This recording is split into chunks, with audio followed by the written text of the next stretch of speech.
You good?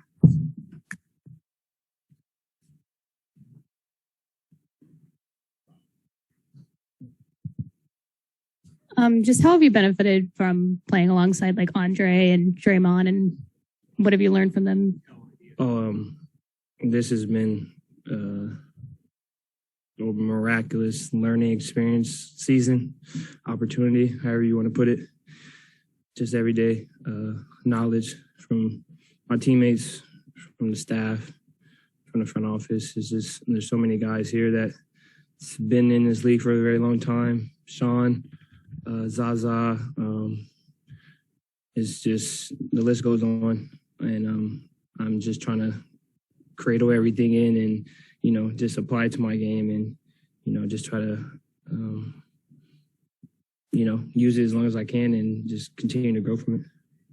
In the time Andre wasn't playing, in what ways did he impact the team and how has that changed now that he's back on the court? Oh, he's verbal every night, every day when we come in, on the young guys, on us, on just everybody, shedding his light and teaching us, in a player standpoint. Coaches try to teach us in a coaching way, and Dre understands that it may be difficult, to understand, so he breaks it down in a player term or language. So he's just been phenomenal. Are there any examples from recent games where you can kind of point to?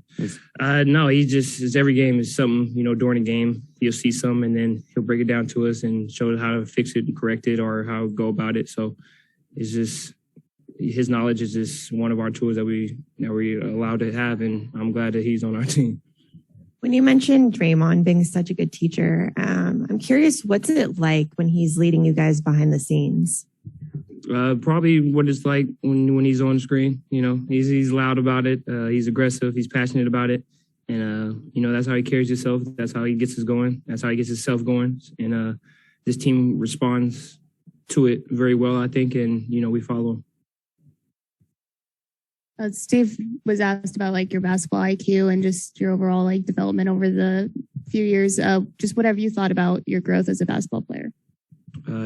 Just every season, every game, learning situations, personnel, just the level of competition, that we're going against every night, and my matchup alone just makes me want to learn and dig deep into it, and break it down a little bit more.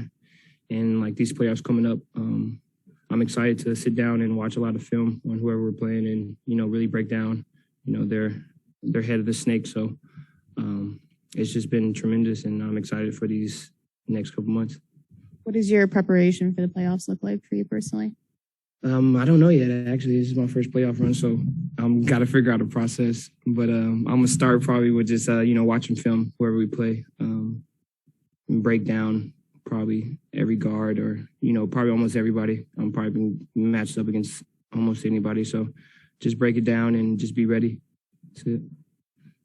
People around here around the team were kind of on pins and needles for those few hours before you came back in October.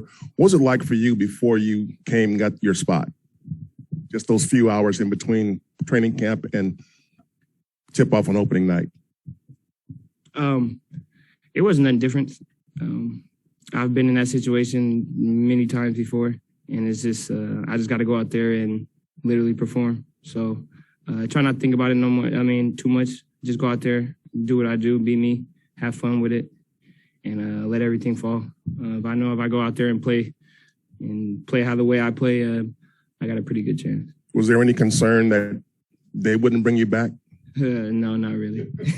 I knew that was the plan, but you don't always know for 100% sure. No, yeah, true. You're absolutely right. But like I said, I've been in that situation and previous situations.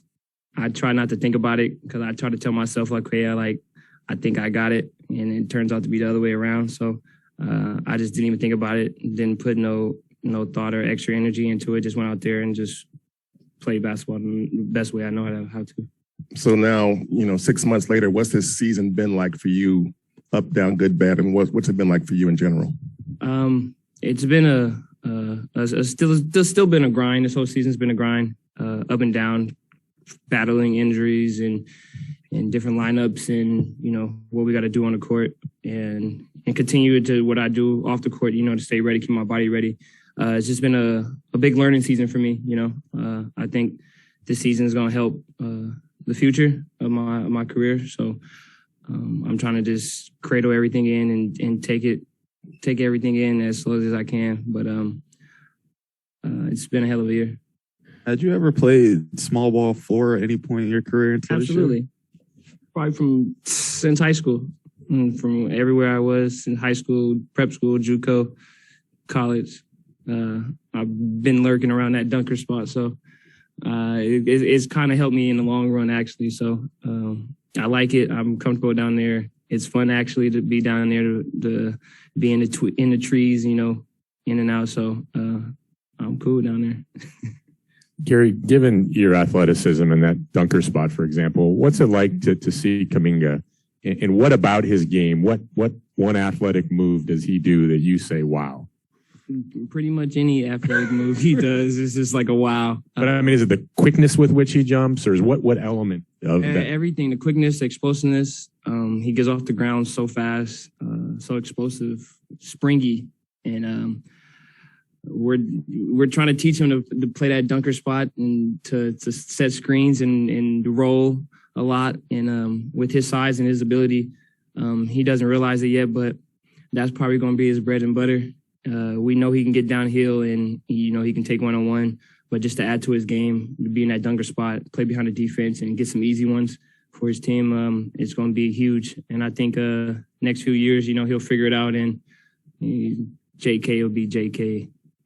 Soon. What do you tell him about playing the dunker spot? Is there some piece of advice you can give him that you've seen help him? Yeah, he's been doing great. His screen setting's been phenomenal in the last month or so. And Draymond and Andre are with him almost every day. Andre's talks to him nonstop. He's learning from them. He likes to be around them and just feed off their knowledge and whatnot. But JK's learning every day. He's in the gym every day. He's working, and he's just going to be a phenomenal basketball player. One last Kuminga question: his spin move in the lane. Oh my God! Yeah, it's coming. Well, that's how I was curious how you sort of break that. What do you see when he does that? What is it?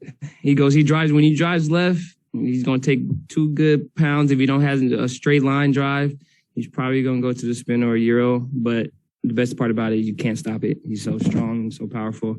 All you can do is foul him. So I think he's got a kind of signature move already. But it's great. It's exciting to see, and I just can't wait till him to continue to add to his game. So in practice, the spin's coming, but you can't snatch it? No. See, it's different with me. I'm not gonna let him get to the spin, okay? We're not gonna let him get to the spin. So, I try to play the cat and mouse game with JK. Playoffs, teams often get kind of bolder with their defensive strategies. Are you expecting them to leave you for 3, and how important do you think hitting those threes will be for you? Oh yeah, I'm sure they're gonna play the percentages and just shoot them with confidence. That's it. I got to step up and make plays for my team. I already know down here and down in the stretch, so just be confident with it and shoot it with confidence and just let it go. Did Utah particularly, with Gobert? We'll kind of leave him sag, and they did that in that game. That might be your first round opponent. Did you feel like that was a taste of maybe kind of like a game 1 of a playoff series? Yeah, absolutely. And I watched how Draymond, how they play Draymond and what he does when guys and teams play him like that. So just trying to take a little bit out of that and incorporate it, depending on who's on the court with me. So we'll figure it out. I'll watch film and make some adjustments, and then when I need to shoot them, I'm gonna take the ones I need to shoot. Yeah, how do you kind of decipher? Let's say 18 on the clock. There's still plenty of clock. The DHO drive, keep moving the offense, or just early in the clock.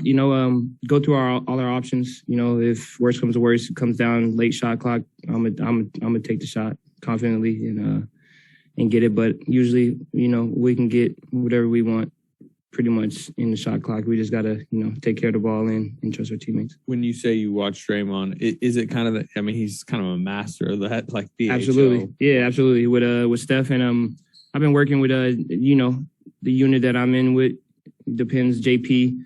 D League, just any of our shooters, Clay, kind of does what him the DHOs, bigs in a drop. It's kind of hard to recover. So if I get a hit on the screen on their guy, it's going to be an open look. So just try to take a little page out of him and Steph, what him and Steph do, and just incorporate it. How's your knee, man? We can kind of tell out there you're still having a little bit of discomfort. You're not coming out the game. You're still playing hard, but how are you feeling? I'm good. It's manageable. I can get through it. At the time, it's just, it is what it is. I don't know what you want to call it. What's the word I'm looking for? Adrenaline or whatever. But it's go time, so I'm ready. Is the shin bothering you at all? Nope, nothing. Just the knee? I'm good. No knee, no shin. It's playoffs, baby. You guys are great. Thanks, guys. Thanks, G.